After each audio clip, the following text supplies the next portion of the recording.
My fiancé proposed with a ring that cost less than his gaming console, and when I brought it up, he blew up and revealed his master plan, and I feel like I don't even know the man I almost married. So my fiancé is quite well off, and while I don't make as much as him, I certainly would not be struggling on my own.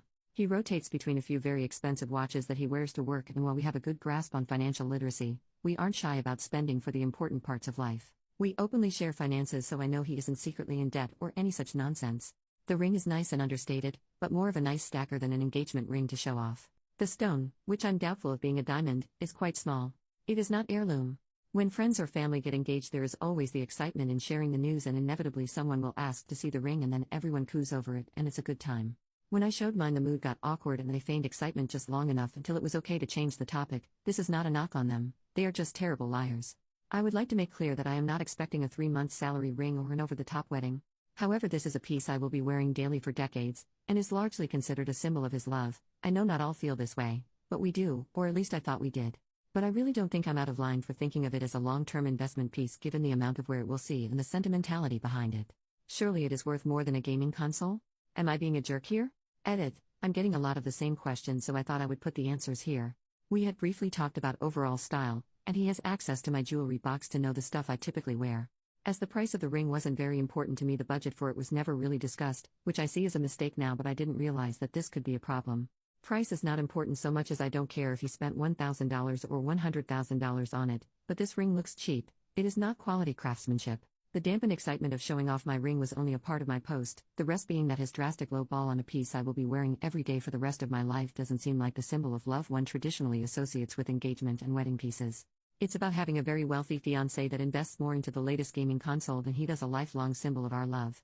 To you, a ring might be just a ring, but unless otherwise discussed, it would be silly to assume it to be a throwaway item. In my culture as well, the engagement ring is paired with the wedding band, not replaced. We share our finances, and I saw the charge on the bank statement. If he paid in cash as well, then he overpaid. Given that he has bought me more expensive jewelry in the past and sees what I wear on a regular basis, for him to lowball an important item this much seems pretty far out of left field and not something I thought I would have needed to clarify with him even if we had a longer conversation about it. Obviously, in hindsight, I should have. I think I am more hurt with what it says to give your fiancé such a low-priced ring when money clearly isn't the issue than the fact that the ring itself was low budget. If we were worse off and $150 took effort to save for, I would be over the moon at what he got me and shoving it in everyone's face. However, this is not remotely the case. He has gifted diamond studs and other fine jewelry before and will splurge a bit more if it's something for the both of us, for example a surprise getaway weekend for a holiday. He doesn't throw his money around needlessly, but he isn't stingy.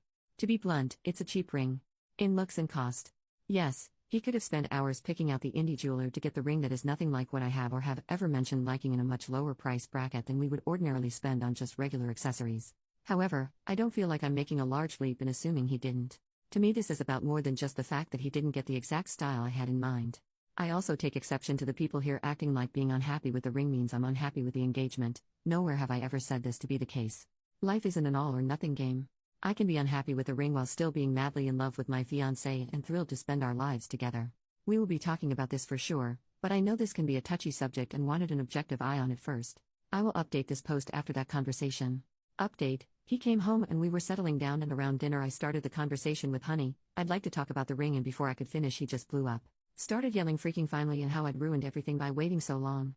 To be brief, he bought a crappy ring from a jeweler who got bad reviews so that when I got upset over it he could dump me under the guise that I was a gold digger. He has apparently been having an affair. Turns out COVID had shortened his work hours, not extended, with a younger model that he's earned, but knew that breaking things off when everyone loved me so much would hurt his optics, so he had to make it my fault. He knew that leading this pariah ship would gain him sympathy, and there was a lot of rhetoric that clearly wasn't his own words but something he was parroting from what I highly suspect is from a much too influential work friend that I've had disagreements with in the past. Changes I had attributed to work stress are glaringly obvious to me now as symptoms of something more malicious under the surface, and I feel really ashamed I didn't see things more clearly earlier or wasn't somehow able to head things off before they got this far. I won't be sticking around to dig any deeper, but I know my now ex-fiancé would not have done and said the things he did without being pushed from bad influences behind the scenes.